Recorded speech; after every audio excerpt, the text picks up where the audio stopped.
ሰላም ሰላም አድማጭና ተመልካቾቼ በዛሬው ክፍለ ጊዜ ወይም በዚህ ቪዲዮ ስለ ስርዓተ ነጥብ አይነቶች ወይም ፓንክቹዌሽን ማርክስ አንድ ባንድ እንመለከታለን። እንግዲህ በአማርኛ ቋንቋ ውስጥ እጅግ በርካታ የሆኑ የስርዓተ ነጥብ አይነቶች ስላሉ እነሱን በሁለት ክፍል ነው ይዤላችሁ የምቀርበው። ስለዚህ በክፍል አንድ የአዘጋጀኋቸውን የስርዓተ ነጥብ አይነቶች ከነሙሉ ምሳሌያቸው በማብራሪያ በማስደገፍ ነው አሁን ይዤላችሁ ቀርብ ያለው።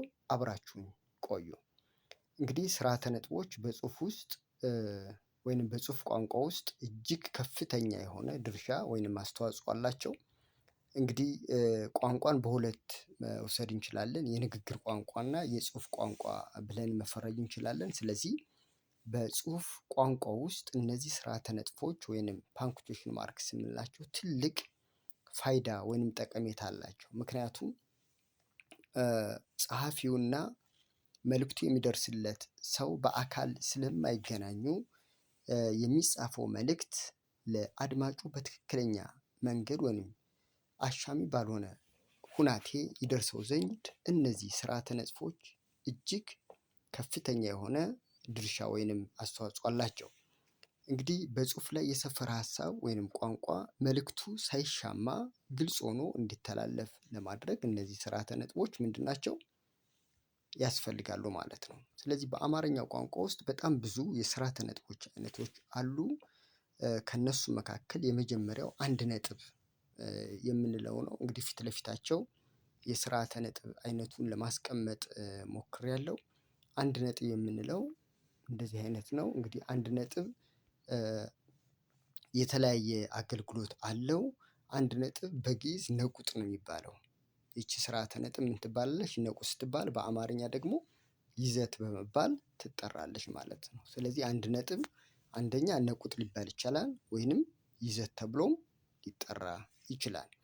እንግዲህ የአንድ ነጥብ አገልግሎት ምንድን ነው የሚለውን እስኪ አንድ ባንድ እንመልከት። የአንድ ነጥብ አገልግሎት የመጀመሪያው ወይንም ተቀዳሚው አገልግሎት ምንድን ነው? ቃላትን በምህጻረ ቃል አሳጥረን ለመጻፍ ማለት ነው። አንዳንድ ሀረጎችን ወይንም አንዳንድ ቃላት በምን ይጻፋሉ? በምህጻረ ቃል ወይንም አጥረው ይጻፋሉ ማለት ነው። ስለዚህ እነዛን ቃላት አሳጥረን ለመጻፍ በምንፈልግበት ወቅት ማንን እንጠቀማለን ማለት ነው? አንድ ነጥብን እንጠቀማለን ማለት ነው። እስኪ በምሳሌ እንመልከት። የመጀመሪያው ምንድን ነው? የቃላትን መነሻ ፊደል ብቻ በመውሰድ ምን ማድረግ እንችላለን?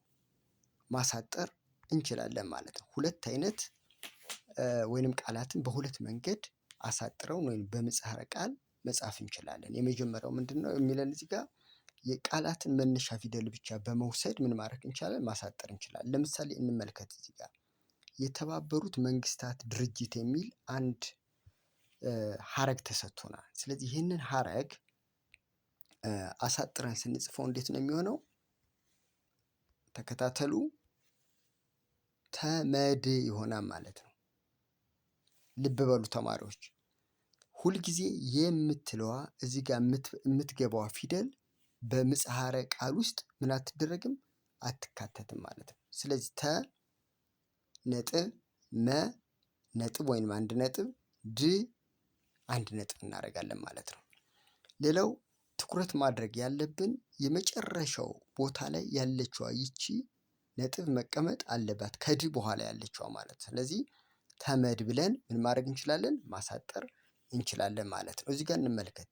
የከተማ ነዋሪዎች ማህበር ይላል። አሁንም ይህ ሀረግ አጥሮ ሲጻፍ የምትለዋን እንገድፋታለን ወይም እናስወግድና ከነማ ተብሎ ይጻፋል ማለት ነው። ከነጥብ ነ ነጥብ ማ ነጥብ። በዚህ መልኩ ምን ማድረግ እንችላለን? ቃላትን በምህጻረ ቃል አሳጥረን መጻፍ እንችላለን ማለት ነው። በሁለተኛ ደረጃ ደግሞ እነዚህን ወይንም ይህንን አንድ ነጥብ ወይንም ነቁጥ ያልነውን ማለት ነው እሱን የምንጠቀምበት ለምን ተግባር ነው? የአንድን ቃል መነሻና መድረሻ ሆሄ ብቻ በመውሰድ ደግሞ ምን ማድረግ እንችላለን? ቃላትን ወይንም ሀረጋትን ምን ማድረግ እንችላለን? ማሳጠር እንችላለን ማለት ነው። ለምሳሌ እንመልከት። ወታደር በሚለው ቃል ውስጥ ወይንም ይሄ ወታደር የሚለው ቃል በምህጻረ ቃል አጥሮ ሲጻፍ የመጀመሪያውንና ይቺ ዋለች፣ ሁለተኛ ደግሞ እርምትላለች መጨረሻ ላይ ማለት ነው። እነዚህ ሁለት ፊደላት ብቻ በመውሰድ ወር ብለን ነጥብ በማድረግ ማሳጠር እንችላለን ወይም በምህጻረ ቃል መጻፍ እንችላለን።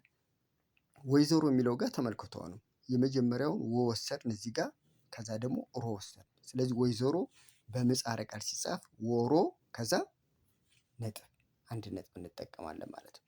ዶክተር የሚለውንም ቃል ስንወስደው ዶን እና የመጨረሻዋ እርምትለዋን ይችን እንወስድና ዶር ዶት ወይንም አንድ ነጥብ እናደርጋለን ወይም ይዘት እንጠቀማለን።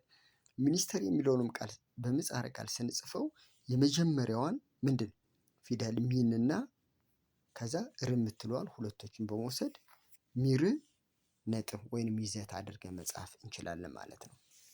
ስለዚህ ይሄ የመጀመሪያው የይዘት ወይንም አንድ ነጥብ የምንለው ማለት ነው። የእሱ ምንድን ነው አገልግሎት ነው ማለት ነው። ሌላው ይዘት ወይንም አንድ ነጥብ አገልግሎቱ ምንድን ነው ወደሚለው ስንመለከት ብርና ሳንቲሞችን ለያይቶ ለማስቀመጥ ማለት ነው። ለምሳሌ እንመልከት። 8 ብር ከ50 ሳንቲም የሚለውን አሳጥረን ስንጽፈው ምን ይሆናል? 8.50 ይህ ምን ማለት ነው? 8 ብር ከ50 ሳንቲም እንደማለት ነው። ሌላው ይዘትን ወይንም አንድ ነጥብን የምንጠቀምበት ለምንድን ነው? እዚህ ጋር ሶስተኛው ላይ ወይም በ1.3 ውስጥ እንደምናየው ሙሉና ሽርፍራፊ ቁጥሮችን ለያይቶ ለመጻፍ ማለት ነው። ምንና ምኖችን? ሙሉና ሽርፍራፊ ቁጥሮችን ለያይቶ ለመጻፍ ይህንን ይዘት ወይም አንድ ነጥብ ወይም ነቁጥ የምንለውን እንጠቀማለን ማለት ነው። ለምሳሌ እንመለከት። 6.3 የሚለውን ይሄ 6 ምንድናት? ሙሉ ቁጥር ናት። 3 ደግሞ ምንድን ነው? ሽርፍራፊ ቁጥር ነው። ስለዚህ 6 አንድ ነጥብ ከዛ 3 በዚህ መልኩ መጻፍ እንችላለን ማለት ነው። ስለዚህ በአጠቃላይ ይዘት ወይንም ነቁጥ የምንለው ማለት ነው እነዚህን ምኖች አሉት አገልግሎት አሉት። ምን ቃላትን በምህጻረ ቃል አሳጥሮ ለመጻፍ አንደኛ፣ ሁለተኛ ደግሞ ብርና ሳንቲሞችን ለያይቶ ለማስቀመጥ፣ ሶስተኛ ደግሞ ሙሉና ሽርፍራፊ ቁጥሮችን ለያይቶ ለመጻፍ አንድ ነጥብን ወይንም ይዘትን እንጠቀማለን። መልካም፣ አሁን ወደ ሁለተኛው የስርዓተ ነጥብ አይነት እናመራለን። እርሱ ምንድን ነው? ሁለት ነጥብ የሚለው ነው። እንግዲህ ሁለት ነጥብ በምልክቱ ወይንም በቀረበልን ጽሑፍ ውስጥ እንደምናየው ሁለት ነጥቦች ልክ እንደዚህ ማለት። ስለዚህ ምንድን ነው አገልግሎቱ የሚለውን ስንመለከት ሰዓትን ከደቂቃው ለያይቶ ለመጻፍ ምን እንጠቀማለን? ሁለት ነጥብን እንጠቀማለን ማለት ነው። ለምሳሌ እዚህ ጋር እንመልከት። የተሰጠልን አንድ ምሳሌ አለ። ሎክ 1 ሰዓት ከ30 ደቂቃ የሚለውን ይሄንን አገላለጽ በዚህ መልኩ ማስቀመጥ እንችላለን። 2 ነጥብ ከዛ ከ30 ይቅርታ፣ ለምሳሌ አሁን እንደዚህ ቢሰጥ ምን ማለት ነው? 1 ከ45 ማለት ነው። 1 ሰዓት ከ45 ደቂቃ ማለት ነው። ስለዚህ ሙሉ ሰዓቱን ከደቂቃው ለይቶ ለመጻፍ ምን እንጠቀማለን? ሁለት ነጥብን እንጠቀማለን ማለት ነው። እሺ እንግዲህ ሌላው እንግዲህ በድሮ ጊዜ ቃልና ቃል ለመለየት ማን እንጠቀማለን ማለት ነው? ይህንን ሁለት ነጥብ እንጠቀማለን። አሁን ግን ጊዜው የቴክኖሎጂ ስለሆነ እና በኮምፒውተር ስለሚጻፍ ስፔስ መስጠት ስለሚቻል አንድን ቃል ከሌላው ቃል ለመለየት ምን አንጠቀምም? ሁለት ነጥብን አንጠቀምም ማለት ነው። ለምሳሌ አሁን በድሮ ሰዓት ከበደ ብለን ለምሳሌ አሁን ይህን ምሳሌ እንውሰድ። ከበደ ሁለት ነጥብ መጣ ብለን ነበር የምንጽፈው ማለት ነው። ከዛ 4 ነጥብ እናደርጋለን። አሁን ግን ስፔስ ስለሚሰጠው ራሱ ማሽኑ የኮምፒውተር ማሽን ምን አያስፈልግም? ሁለት ነጥብን መጠቀም አሁን አስፈላጊ አይደለም። ነገር ግን ሁለት ነጥብን ለምን እንጠቀማለን ብለናል? ሰዓትን ከደቂቃዎች ለመለየት ሁለት ነጥብን እንጠቀማለን። መልካም፣ አሁን ወደ ሶስተኛው የስርዓተ ነጥብ አይነት ስንሄድ እሱ ምን ይባላል? 4 ነጥብ የምንለው አለ ማለት ነው። 4 ነጥብ፣ የ4 ነጥብ በእንግሊዘኛ ይቺ ዶትን ይተካል ማለት ነው።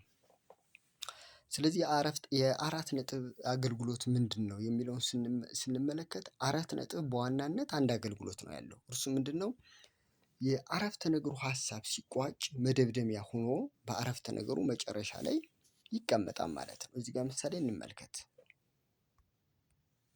ልጁ አይሚን አስተማሪው ተማሪዎቹን ያከብራል ይላል ማለት ነው። ስለዚህ አረፍተ ነገሩ ምን ሆኗል? ተሳክቶ ተቀምጦልናል። ስለዚህ ምን አስቀመጥ? 4 ነጥብ አስቀመጥ። ልጁ ጎበዝ ተማሪ ነው። አሁንም እዚህ ጋር ምን አስቀመጥ? 4 ነጥብ አስቀመጥ። ስለዚህ አንድ አረፍተ ነገር ተሳክቶ ሲጨርስ በአረፍተ ነገሩ መደምደሚያ ላይ ምን ይቀመጣል ማለት ነው? 4 ነጥብ ይቀመጣል ማለት ነው። መልካም፣ ወደ አራተኛው የስርዓተ ነጥብ አይነት ውስጥ እንመልከት። ከኔ ጋር ናችሁ? ጥሩ።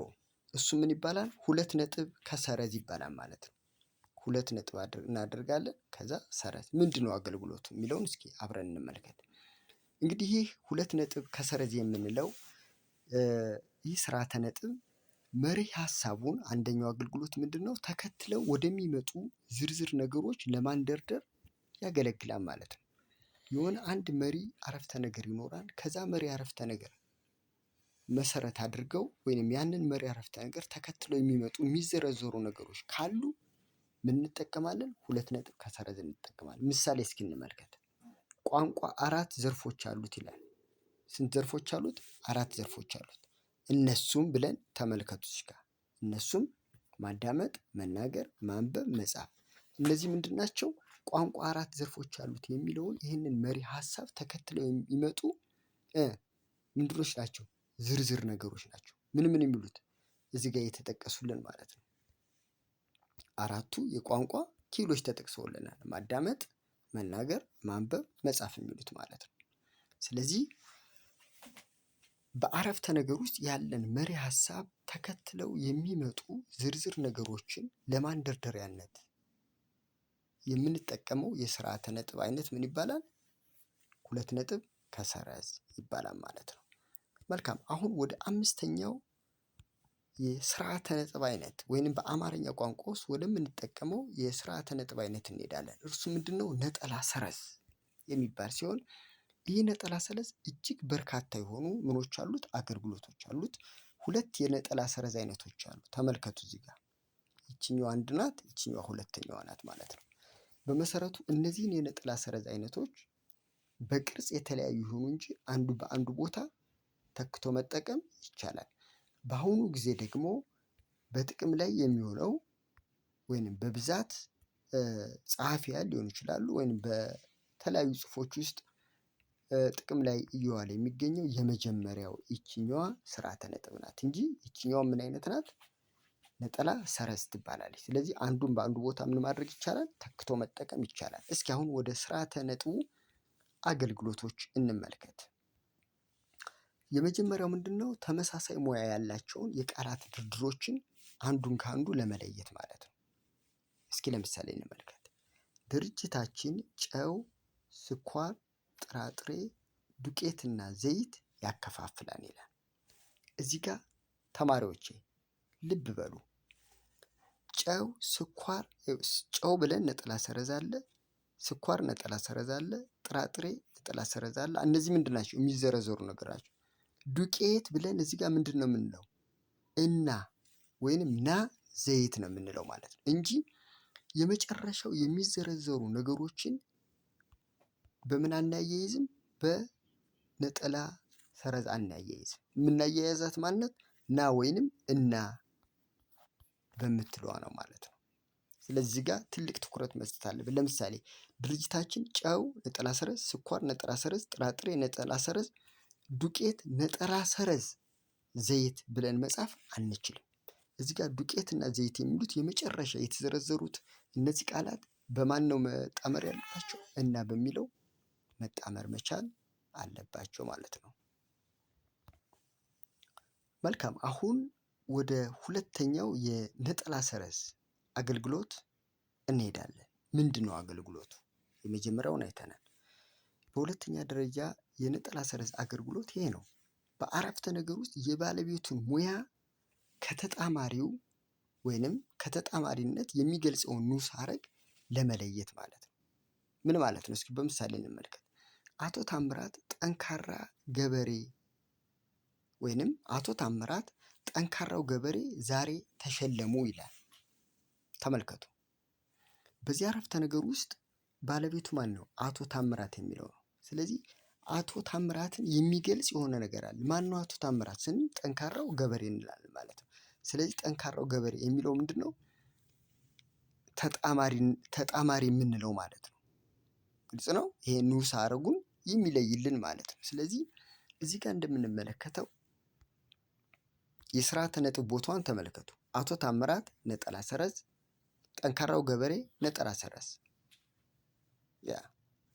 ስለዚህ በአረፍተ ነገር ውስጥ ያለውን የባለቤቱን ሙያ በተጣማሪነት የሚገልጸው ንዑስ ሐረግ ለመለየት እንጠቀማለን ማለት። ስለዚህ እዚህ ጋር ይሄ ንዑስ ሐረግ እንለዋለን። ጠንካራው ገበሬ የሚለው ምንድን ነው? ንዑስ ሐረግ ነው። ምን አይነት ሐረግ ነው? ጠንካራ የሚል አለ፣ ገበሬ የሚል ስም አለ። ስለዚህ ጠንካራው ገበሬ ምን አይነት ሐረግ ነው? ስማዊ ሐረግ ነው። ምክንያቱም የሐረግ ወይም በሐረጉ በቀኝ በኩል የሚገኘው ምንድን ነው? ስም ስለሆነ ገበሬ የሚለው ይሄ ምን አይነት ሐረግ ነው? ስማዊ ሐረግ ነው ማለት ነው። ስለዚህ በአጠቃላይ በአረፍተ ነገር ውስጥ የባለቤቱን ሙያ ወይም በአረፍተ ነገር ውስጥ የተካተተውን የባለቤቱን ሙያ በተጣማሪነት የሚገልጹ ንዑስ ሐረጎችን ቀንብቦ ለማውጣት ወይም ለመለየት ስንፈልግ ይህንን ምን እንጠቀማለን? ስርዓተ ነጥብ እንጠቀማለን ማለት ነው። ሌላው የነጠላ ሰረዝ አገልግሎት በተከታታይ የሚመጡ ንዑስ ሐረጎችን ለመለየት ደግሞ እንጠቀማለን ማለት ነው። ለምሳሌ እስኪ እንመልከት። ወረቀት ከከድር። አሁን እነዚህ ምንድን ናቸው? ንዑስ ሐረግ ናቸው። ወረቀት ከከድር ነጠላ ሰረዝ፣ እርሳስ ከትዕግስት ነጠላ ሰረዝ፣ ላጲስ ከጥሩ ወርቅ ተበድሮ ሂሳቡን ሰራ ይላል ማለት። ስለዚህ ወረቀት ከከድር፣ እርሳስ ከትዕግስት፣ ላጲስ ከጥሩ ወርቅ የሚሉት ምንድን ናቸው? እነዚህ ንዑሳን ሐረጎች ናቸው ማለት ነው። ስለዚህ አንዱን ሐረግ ከሌላው ሐረግ ለመለየት ምን እንጠቀማለን? ይህን የስርዓተ ነጥብ አይነት ማለትም ነጠላ ሰረዝን እንጠቀማለን። ሌላው በአምስተኛ ደረጃ የነጠላ ሰረዝ አገልግሎት ምንድን ነው የሚለውን ስንመለከት ምዕራፍና ቁጥርን ለመለየት ማለት ነው። በተለይ ይሄ በቅዱሳን መጽሐፍት ውስጥ በመጽሐፍ ቅዱስ ውስጥ ያሉ ምዕራፎችን ከቁጥሮች ለመለየት ለምሳሌ የማቴዎስ ወንጌል ምዕራፍ 3 ቁጥር 5 ስንጽፍ ማለት ይችኛዋን ስርዓተ ነጥብ እንጠቀማለን ማለት ነው። ስለዚህ ምዕራፍና ቁጥርን ለመለየት ስንፈልግ ምን እንጠቀማለን? ይሄኛውን እንጠቀማለን። በሌላ አኳኋን ደግሞ በግጥም ውስጥ ያሉ ስንኞችንም ለመለየት ማለት ነው። በተለይ በግጥም የቤት መምቻ ስንኞች መጨረሻ ላይ ይቀመጣል። እንግዲህ ስለ ግጥም ምንነት በሌላ ቪዲዮ ይዤላችሁ መቅረብ ይሆናል። የግጥም ሙያዊ ቃላት የምንላቸው አሉ። ቤት መምቻ፣ ቤቱ ፈረሰ፣ ቤት መድፊያ፣ ስንኝ፣ ሐረግ፣ አርኬ፣ ቀለም የሚባሉ የተለያዩ የግጥም ሙያዊ ቃላት ይባላሉ። ባጭሩ ግን ይሄ ስርዓተ ነጥብ ማለትም ነጠላ ሰረዝ በግጥም የቤት መምቻ ስንኞች መጨረሻ ላይ ይቀመጣል ማለት ነው። ለምሳሌ እንመልከት። ወንድ ልጅ ተወልዶ ካልሆነ እንዳባቱ ይላል እዚህ ጋር። አመልማሎ ስጡት ይፍተል እንደናቱ ይላል። ስለዚህ እስከ 4 ነጥብ። ስለዚህ የመጀመሪያው ስንኝ ላይ መጨረሻዋ ላይ ቤት መምቻዋ ናት ይቺ። አሁን እዚህ ጋር ተመልከቱ። እንዳባቱ የሚለው ምንድን ነው? ቤት መምቻ ቃል ይባላል ማለት ነው። እስኪ የተወሰነ ነገር ስለ ግጥም ምንነት ወይንም እነዚህን ስንኞች መሰረት አድርጌ እስኪ ትንሽ ስለ ግጥም አላባውያን ሀሳቤን ላንጸባርቅላችሁ። ለምሳሌ በዚህ ግጥም ውስጥ ተከታተሉ። ወንድ ልጅ ተወልዶ የሚለው ምን አይነት ሐረግ ነው? ይሄ ቤት መምቻ ሐረግ ወይንም የመጀመሪያው ስንኝ ቤት መምቻ ሐረግ ይባላል ማለት ነው። የመጀመሪያው ስንኝ የሁለተኛው ሐረግ ቤት መምቻው ሐረግ ደግሞ ይሄ ነው። ካልሆነ እንዳባቱ የሚል ይሆናል ማለት ነው። በሌላ መልኩ እዚህ ጋር እንዳባቱ የሚለው ደግሞ ቤት መምቻ ቃል ይባላል ማለት ነው። ቤት መድፊያ ማለት ደግሞ የአንድ ግጥም የመጨረሻው ስንኝ እሱ ተሳክቶ ሲጨርስ እሱ ምን ይባላል? ቤት መድፊያ ይባላል ማለት ነው። ለምሳሌ እዚህ ጋር በቀረበልን ስንኝ ውስጥ እንደ እናቱ የሚለው ይሄ ቤት መድፊያ ቃል ይባላል ማለት ነው። አመልማሎ ስጡት የሚለው ደግሞ የሁለተኛው ስንኝ መነሻ ሐረግ ይሄ ነው። የሁለተኛው ስንኝ መነሻ ሐረግ ማለት ነው። በዚህው ስንኝ ውስጥ ደግሞ ይፍተል እንደ እናቱ የሚለው የሁለተኛው ስንኝ ምን አይነት ነው? የቤት መድፊያው ሐረግ ነው ማለት ነው።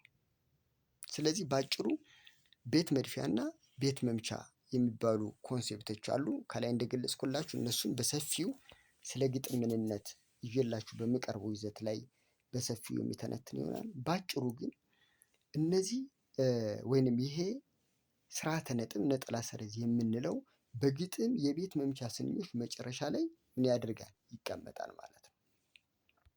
መልካም። በሌላ መልኩ ይህ ስርዓተ ነጥብ ወይንም ነጠላ ሰረዝ ደግሞ ያለው አገልግሎት ወይንም ፋይዳ ምንድን ነው የሚለውን ስንመለከት በጽሁፍ ውስጥ በተከታታይ መጻፍ ያለበትን የአንድን ግለሰብ ስምና አድራሻ ለመለየት ማለት ነው። ለምሳሌ እንመለከት። ዳኘ ታምራት ይላል። ይሄ ሰውየው ስም ነው። የምስራቅ ጎጃም ጤና ማዕከል ይላል። ይሄ ቦታው ነው። ስለዚህ እዚህ ጋር ስሙን ከቦታው ለመለየት ምን ተጠቅመናል? ነጠላ ሰረዝ። እሺ ከዛሳ ፖስታ ሳጥን ቁጥር ተቀምጧል። በፖስታ ሳጥን ቁጥርና በቦታው መካከል ምን ተጠቅመናል? ይችኛዋን ነጠላ ሰረዝ ተጠቅመናል ማለት ነው።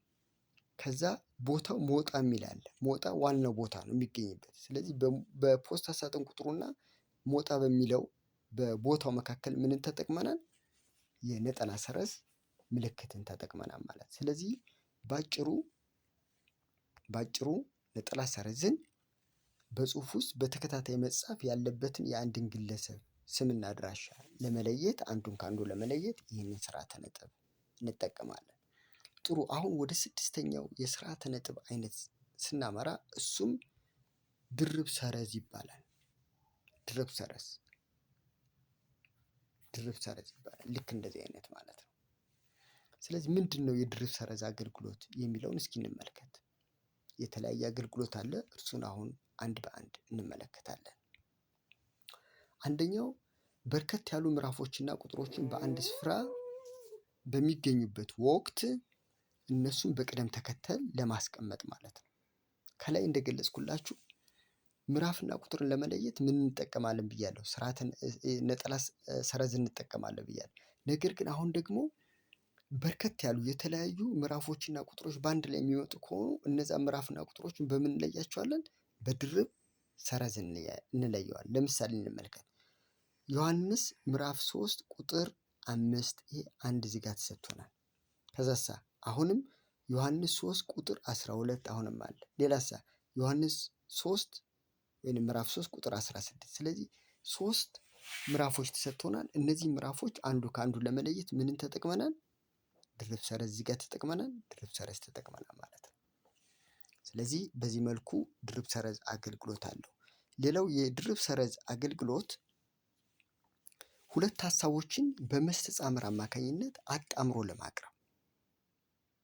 ምን ማለት ነው? ሁለት ሀሳቦች በአረፍተ ነገር ውስጥ የሚመጡ ከሆነና መስተጻምር ካለ እነዛን ነገሮች ከመስተጻምሩ በፊት በመግባት አረፍተ ነገሮችን ያያይዝልናል ማለት። ለምሳሌ እንመልከት።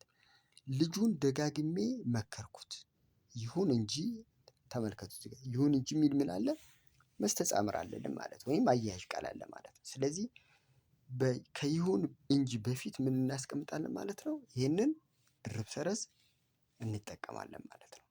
ስለዚህ ሁለት ሀሳቦችን በአረፍተ ነገር ውስጥ የምናገኝ ከሆነ ከመስተጻምሩ በፊት ምን እናስቀምጣለን? ይህንን ድርብ ሰረዝ እናስቀምጣለን። መልካም። ሌላው እንግዲህ ከመጀመሪያው ላይ አሁን ላይ ከገለጽኩላችሁ ጋር ተመሳሳይነት ያለው የድርብ ሰረዝ አገልግሎት ምንድን ነው? 6.3 ላይ የምንመለከተው እሱ ነው። ምንድን ነው? ተያያዥነት ያላቸው ሁለትና ከዚያ በላይ ሀሳቦችን በአንድነት አከታትሎ ለማቅረብ ማለት ነው። ተያያዥነት ያላቸው ሀሳቦችን በአንድ አረፍተ ነገር ውስጥ አካተን ወይንም አከታትለን የምናስቀምጥ ከሆነ ምን እንጠቀማለን? የድርብ ሰረዝን ምልክት እንጠቀማለን። እስኪ በምሳሌ እንመልከት አብረን። ስራውን በርትቶ ይሰራል ይላል። ይሄ ምንድን ነው? አንድ አረፍተ ነገር ነው። ያገኘው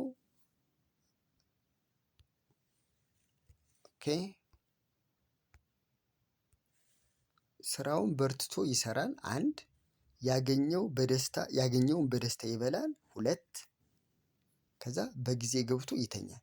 ሶስት አረፍተ ነገሮች አሉ። እነዚህ አረፍተ ነገሮች ግን ምን ያደረጉ ናቸው? እርስ በርስ የተያያዙ ወይም የተጣመሩ ናቸው ማለት ነው። ስለዚህ እነዚህን አረፍተ ነገሮች በምን ለይተናቸዋል? በድርብ ሰረዝ ለይተናቸዋል ማለት ነው። መልካም። አሁን ሰባተኛውን የስርዓተ ነጥብ አይነት ደግሞ እንመለከታለን። እርሱ ምን ይባላል? ትምህርተ ጥያቄ ወይም የጥያቄ ምልክት ኩዌሽን ማርክ የምንለው ነው። ይሄ ግልጽ ነው።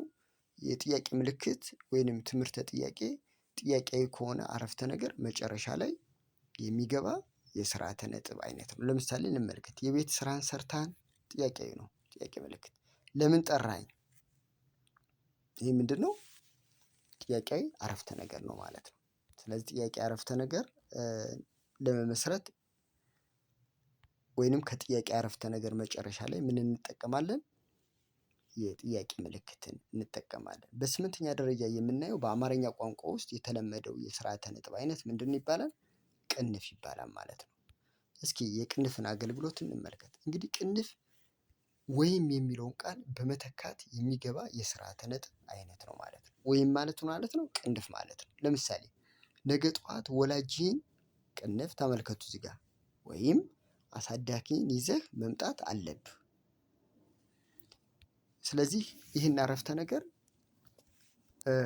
የቅንፍ ስርዓተ ነጥብን በመጠቀም ወይም የሚለውን ቃል አስወግደውን ማስገባት ወይም መጻፍ እንችላለን ማለት ነው። በዚህ መልኩ ማስቀመጥ ይቻላል።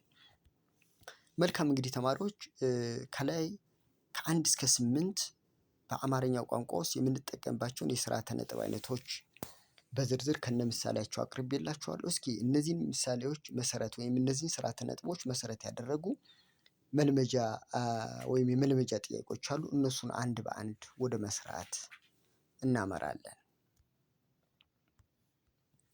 መልመጃ ትዕዛዝ 1 በሚከተሉት አረፍተ ነገሮች ውስጥ የጎደሉትን ስርዓተ ነጥቦች በትክክል አሟሉ ይላል። አንደኛ ጥያቄ አባቴ ደብተር ዳሽ እርሳስ ዳሽ ላጲስና መጽሐፍ ገዛልኝ ዳሽ ይላል። በእነዚህ አረፍተ ነገር ውስጥ ወይም በዚህ አረፍተ ነገር ውስጥ መግባት ያለባቸው ስርዓተ ነጥቦች ምንድን ናቸው? መልካም። አባቴ ደብተር ከዛ ምንድን ነጠላ ሰረዝ፣ እሺ እርሳስ ነጠላ ሰረዝ፣ ከዛስ ላጲስና መጽሐፍ ገዛልኝ። እዚህ ጋር የሚገባው ምንድን ነው? 4 ነጥብ ካላችሁ በትክክል መልሳችኋል ማለት ነው። ስለዚህ የመጀመሪያዎች ላይ አባቴ ደብተር ነጠላ ሰረዝ፣ እርሳስ ነጠላ ሰረዝ፣ ላጲስና መጽሐፍ ገዛልኝ 4 ነጥብ ብላችሁ ካሟላችሁ በትክክል መልሳችኋል። እሺ ሁለተኛውን ጥያቄ እንመልከት። ሁለተኛው ጥያቄ ምንድን ነው የሚለው? 2-45 2 ሰዓት ከ45 ደቂቃ ይላል። ስለዚህ እዚህ ጋር መግባት ያለበት ስርዓተ ነጥብ ምንድን ነው?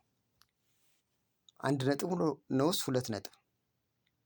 መልካም 2 ነጥብ ካላችሁ በትክክል መልሳችኋል ማለት ነው። 2 ከዛ 2 ነጥብ ከዛ ከ45 ይህ ምን ማለት ነው? 2 ሰዓት ከ45 ደቂቃ ማለት ነው። እሺ ሶስተኛው ጥያቄ ልጁ ምሳውን ያልበላው ዳሽ ያልተመገበው ዳሽ ለምንድን ነው ዳሽ ይላል። በክፍት ቦታዎች ውስጥ መግባት ያለባቸው ስርዓተ ነጥቦች ምንድን ናቸው? መልካም ልጁ ምሳውን ያልበላው እሺ ልጁ ምሳውን ያልበላው ወይንም ያልተመገበው ቅንፍ እንጠቀማለን ማለት ነው። ለምንድን ነው ብለን ምን ይሆናል? ጥያቄያዊ አረፍተ ነገር ስለሆነ የጥያቄ ምልክት እናስገባለን ማለት ነው። እሺ አራተኛ ጥያቄውን ወደ መስራት እናመራለን። የአራተኛው ጥያቄ መልስ ምን ሊሆን ይችላል? በጣም አሞታል ዳሽ ነገር ግን አልታከመም ዳሽ። እነዚህ እንግዲህ አያያዥ ቃል ካለ ሁልጊዜ የምንጠቀመው ምንድን ነው ብያችኋለሁ። ከአያያዥ ቃሉ በፊት ድርብ ሰረዝን እንጠቀማለን ማለት ነው። በጣም አሞታል ድርብ ሰረዝ ነገር ግን አልታከመም ብለን ደግሞ መጨረሻው ላይ ምን መቀመጥ አለበት? አረፍተ ነገሩን ስለዘጋልን 4 ነጥብ እዚህ ጋር ይቀመጣል ማለት ነው። ግልጽ ነው።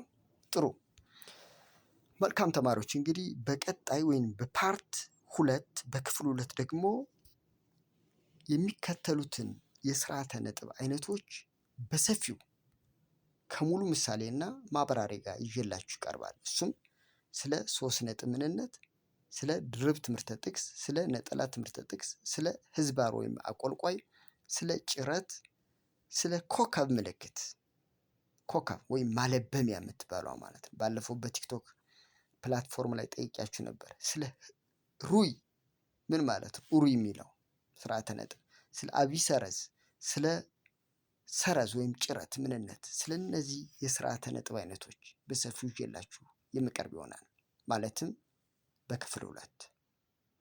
እስከዛው ግን ሰርዶ ቲቶሪያል ቲዩብን ሰብስክራይብ አድርጋችኋል ነውስ አላደረጋችሁም? ሰብስክራይብ ያላደረጋችሁ አሁኑ ሰብስክራይብ በማድረግ የደወል ምልክቷን በመንካት ሁሌ ይደርሳችሁ ዘንድ አሁኑኑ ሰብስክራይብ አድርጉ። ሸር ማድረግን አትርሱ። ላይክ ማድረግንም እንዲሁ። ሀሳብ አስተያየት፣ ጥያቄ ካላችሁ በሀሳብ መስጫ ወይንም በኮመንት ሴክሽን ቦክስ ውስጥ አስቀምጡልኝ። ወንድማችሁ ሰለሞን ነኝ። በክፍል 2 እስከምንገናኝ መልካሙን ሁሉ ተመኘውላችሁ። ቻው ቻው።